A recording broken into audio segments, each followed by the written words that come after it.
I'll never forget the night my father destroyed me with a single sentence. We were sitting around the dining table. Mahogany, imported, the kind that screams wealth in every grain. My sister Emily had just gotten her acceptance letter from Yale. The champagne was already poured. My father stood up, glass raised, his smile wider than I'd ever seen it. "To Emily," he said, his voice thick with pride. "Yale class of 2015. And don't worry, sweetheart. I'm covering every penny. Tuition, housing, books, everything. You just focus on becoming everything I know you can be." The room erupted in applause. My aunt wiped tears from her eyes. My uncle clapped my father on the back. Emily beamed, her perfect white smile catching the chandelier light. I waited. My acceptance letter to State University was folded in my pocket. It wasn't Yale, but it was something. It was mine. I'd worked for it, and I needed help too. "Dad," I said, my voice smaller than I intended. "I got accepted too. I was thinking maybe we could talk about—" He didn't even let me finish. He set his glass down, the crystal ringing against the wood. His eyes met mine for just a second before sliding away, like looking at me physically hurt him. "You're going to have to figure it out on your own, son," he said. Not cruel, not angry, just matter of fact, like he was telling me the weather. The table went silent. Even Emily's smile faltered. I felt my face burn. I felt my chest tighten. I felt the floor disappear beneath my feet. That's when I knew. I'd always suspected it, felt it in 1,000 small ways throughout my childhood, but that moment confirmed it. I was not loved the same way she was. Let me take you back. Let me show you how I got here. When I was 7, Emily got a birthday party with a rented bounce house, a magician, and 50 guests. When I turned 7, 3 months later, we had cake at the kitchen table. Just us. My mother tried to make it special. She always tried, but I could see the sadness in her eyes when my father barely looked up from his newspaper to say happy birthday. Emily took piano lessons every Tuesday and Thursday. I asked for guitar lessons once. My father said, "Music isn't really your thing, is it?" I was 9. How would I know what my thing was? When Emily wanted new clothes for school, we went to the mall. When I needed new shoes because mine had holes, my mother took me to the thrift store and told me it was an adventure. I played along because I could see she was trying. I loved my mother more than anything. She was the only one who saw me. She died when I was 14. Breast cancer. It took her in 8 months. After she was gone, the house became a mausoleum. My father threw himself into work. Emily threw herself into extracurriculars and college prep. And I became a ghost. I drifted through the halls of that big house and nobody noticed when I disappeared into my room for days. One night, about 6 months after Mom died, I couldn't sleep. I came downstairs for water and heard voices in my father's study. The door was cracked. I should have walked away, but I heard my name. "He looks just like her," my father was saying. His voice was slurred. Whiskey, probably. Every time I look at him, I see her face.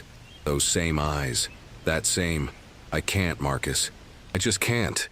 "He's your son, Richard," my uncle said. "You can't punish him for looking like his mother." "Is he?" My father's voice dropped to barely a whisper. "Sarah and I went through a rough patch right before she got pregnant. He was spending a lot of time with that colleague of hers. I never asked, I never wanted to know. But every time I look at that boy, I wonder." I backed away from the door. I made it to my room before I vomited. He thought I wasn't his. That's why. That's why he could hug Emily but barely touched me. That's why he celebrated her accomplishments but met mine with silence.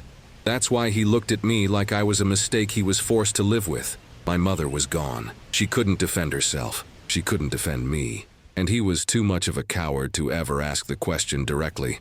So instead, he just punished me. Punished a child for the crime of existing. After that night at the dinner table, after that humiliation in front of the whole family, something broke inside me, but something else hardened. I made a decision. I would prove I didn't need him. I got a job at a grocery store stocking shelves from 6 p.m. to midnight. I got another job washing dishes at a diner on weekends. I got a third job mowing lawns in the summer. I worked 30, sometimes 40 hours a week while finishing my senior year of high school. My grades dropped a little, but they stayed good enough. I slept 4, maybe 5 hours a night. I cried in the bathroom at school more times than I can count, locked in a stall, biting my sleeve so nobody would hear. But I didn't quit.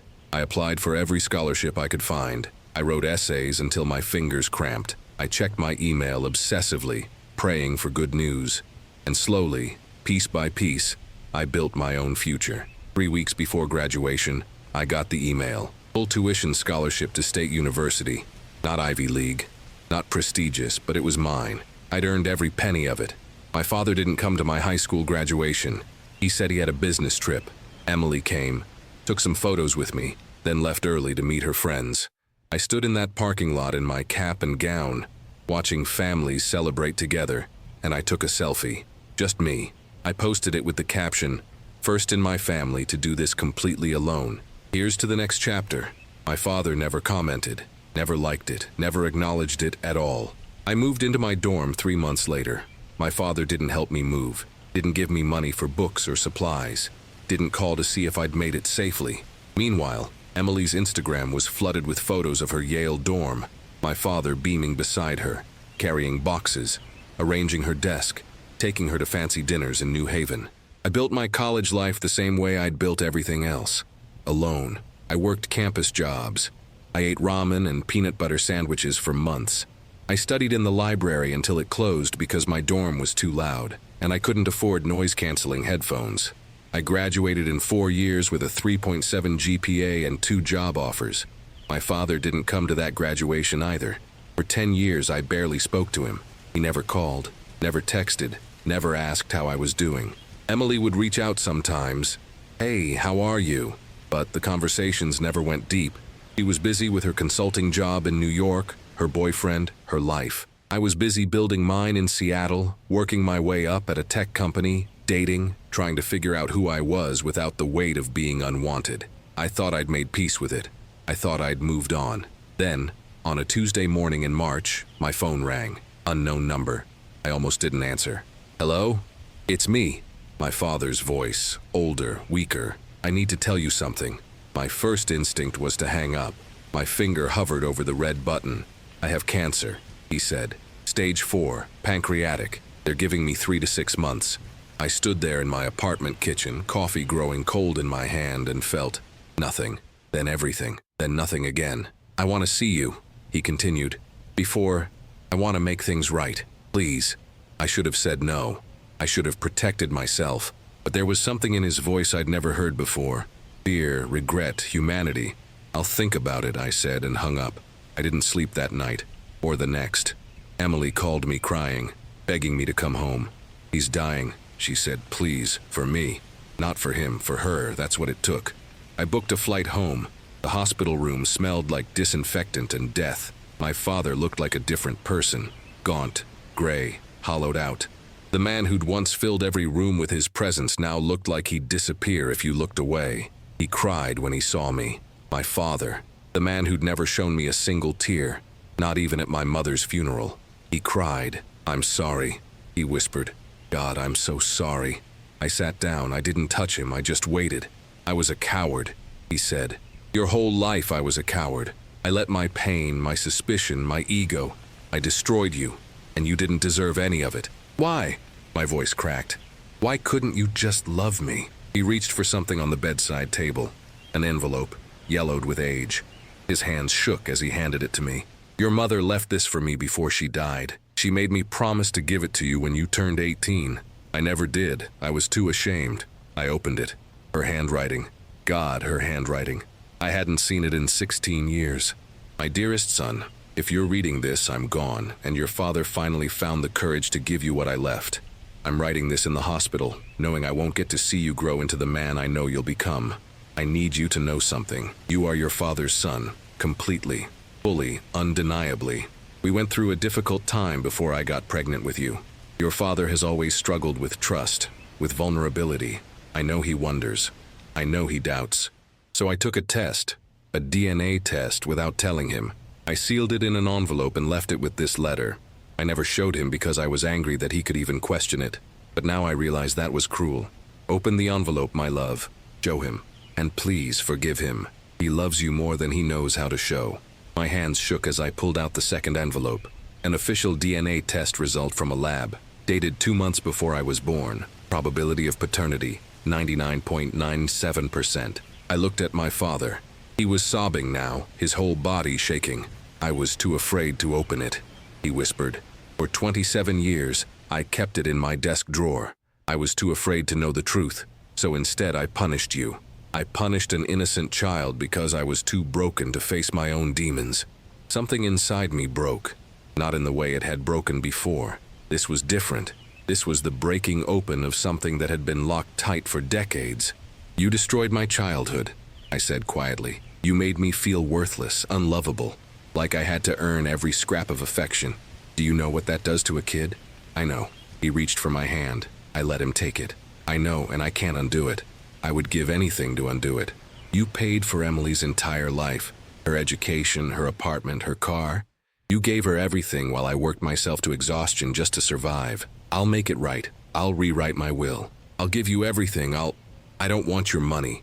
I pulled my hand back. "I never wanted your money. I wanted you to show up to one school play, one soccer game, one graduation. I wanted you to see me, Dad. That's all I ever wanted." He closed his eyes. "I see you now. Too late, but I see you. You became everything I could never be. Strong, independent, good. You did that without me, despite me." We sat in silence for a long time. Machines beeped. Nurses passed in the hallway. The afternoon light moved across the floor. Finally, I spoke. "Why did you look at me like that? Why did seeing Mom in my face hurt you so much?" "Because I loved her more than life itself," he said. "And when she died, I wanted to die too. You were a mirror of everything I lost. And instead of cherishing you as the last piece of her I had left, I ran from you. I'm a coward. I've always been a coward." I felt something shift in my chest. Not forgiveness, not yet, but understanding. He wasn't a monster. He was just a broken man who broke his child in turn.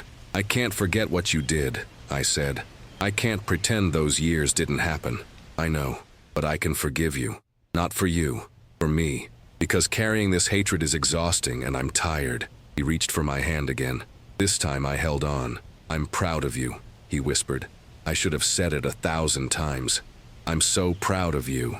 3 weeks later, he died. The funeral was small. Emily gave the eulogy. Afterward, she pulled me aside, tears streaming down her face.